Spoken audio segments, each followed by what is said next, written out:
मुल्क में सोने की कीमत तारीख की बुलंद तरीन सतह पर पहुंच गई है। फी तोला सोने की कीमत 3600 रुपये से बढ़कर पहली बार 3,67,400 रुपये हो गई है। 10 ग्राम सोना 3,172 रुपये इजाफे से 3,14,986 रुपये का हो गया है।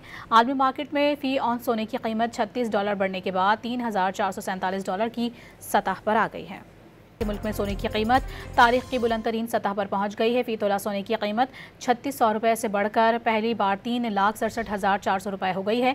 10 ग्राम सोना 3,172 रुपये इजाफे से 3,14,986 रुपये का हो गया है। आलमी मार्केट में फी ऑन सोने की कीमत $36 बढ़ने के बाद $3,447 की सतह पर आ गई है।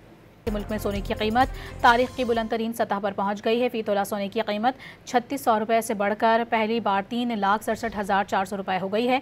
10 ग्राम सोना 3,172 रुपये इजाफे से 3,14,986 रुपये का हो गया है। आलमी मार्केट में फी ऑन सोने की कीमत $36 बढ़ने के बाद $3,447 की सतह पर आ गई है।